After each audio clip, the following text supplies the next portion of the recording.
Good morning mga kahabi. Papalipat tayo ng mga ating alpha bird ay papakawalan natin. Sabado. Pag wala akong pasok, ito ginagawa natin. Kasi hindi nila mamamonitor kung wala ako. Mas maganda sana kung araw-araw napapalipad sila sa umaga para ma-exercise sila at ma-experience nila yung kapaligiran, yung natural nature, no, yung mga puno sa paligid. Yan, naglalaro sila pagka pinakawalan at kung saan saan nagpupuntahan. Noong una hindi namin pinapakawalan ng sabay-sabay, pero dahil medyo nagmamature na rin yung ibon at confident na kami na hindi na to aalis dito sa lugar, kaya pinapakawalan na natin sila. Tapos after 30 to 45 minutes to 1 hour, tinatawag na natin yan. Nire-recall na natin isa-isa. Si Ayon. Ang pre-flying ng mga ibon ang pinaka-challenging na part ng pag-iibon. Kasi may risk po ito na mawala yung mga ibon natin pag pinakawalan natin. At masayang pinagpaguran mo habang pinapalaki mo sila mula baby hanggang sa sila lumipad. Pero napaka-rewarding po nito kapag nakikita natin yung mga ibon nating malayang nakakalipad at umuwi sa atin para kumuha naman ng pagkain, tubig at proteksyon doon sa loob ng kanilang cages.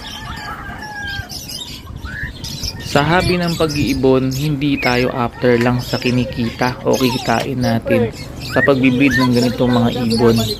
Kasi kung kayo, after lang kayo sa kikitain nyo, no, sa mga ibon na to, pag na-breed nyo at na-ibenta nyo, na-dispose nyo yung mga anak nila, hindi po kayo tatagal ng higit sa 5 taon dito sa libangan natin. Kasi didismaya po kayo, lalo sa mabilis na pagbagsak na presyo ng mga ibon. Ang totoong nagpapasaya sa isang hobby, sa isang totoong hobbyist, ay yung ganitong libangan. Yung napoprovide natin lahat ng pangangailangan ng ating mga alagang ibon, naalagaan natin sila ng maayos, na ibabanding natin sila at napapaamo at napapakawalan natin ng malaya. Yung kikitain dito, yung mga kitang nakukuha natin, ay bonus na lang po yun. Ang totoong nagpapasaya sa atin ay yung ganitong libangan. Kaya tumagal tayo ng mahigit 20 years na sa pag-aalaga ng iba't ibang klase ng ibon.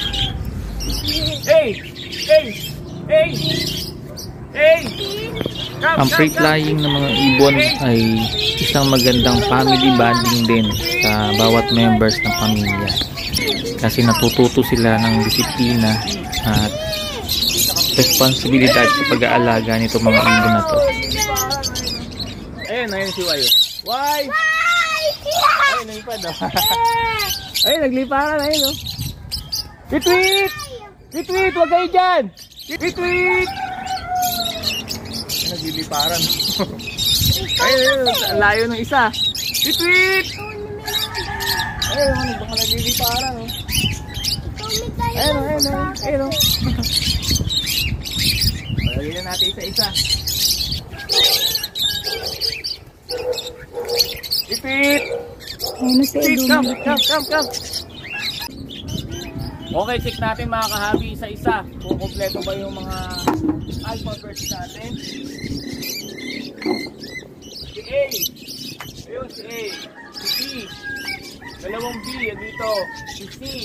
Dalawang C. Si D. Ayun. Si F, nasa loob. Si G. Si G ito. G. Si H. Si I. Hindi mo siya I. Present.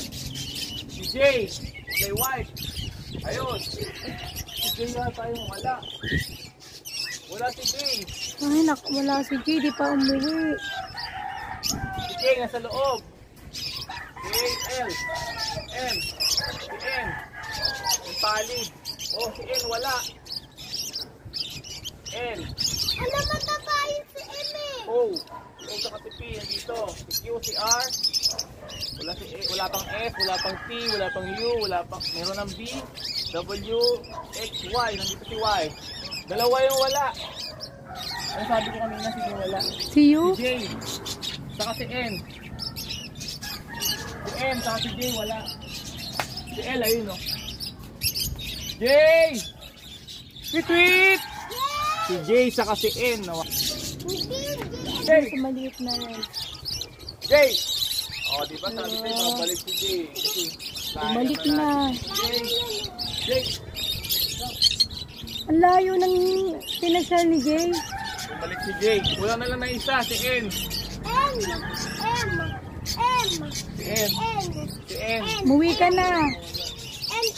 Kaso doon nakarating kanina.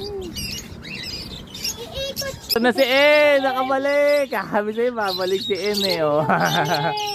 Hello N. Come. Ayan, si N, putol yung buntot niya. Come, N. N. N. Ay, lumapit, pagod. Hindi mo na na-video eh. Pagod si N. Wala natin na wala na eh. N, come. Come. N. N. Sabi sa'yo, babalik eh. Oh, di ba? Ayun, si N, maiksi yung buntot niya. Okay, eto na si N, nakabalik siya. Walang nawala.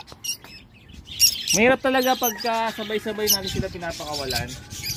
Minsan, lalo kung hindi naman sila masyadong na diet. Ibig sabihin, naka-full feed sila sa buong araw ng mga nakalipas na araw.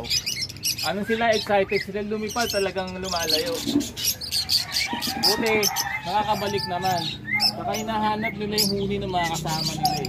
Kaya ang purpose, nilalagay natin dito yung cage ng mga kasama nila para marinig nila. So in case na napapalayo sila, habang nagre-recall tayo, iniipon natin isa-isa dito. So yung mga nawawala, nanginig nila, babalik sila dito. So yun yung ginagamit nating paraan sa recall. Pagka kinokollect na natin sila, iniipon na para ibalik na sa loob ng cage. Okay mga kahabi, sana nasiyahan kayo dito sa video natin ngayon. Salamat sa inyong support at panonood. God bless po sa inyo lahat.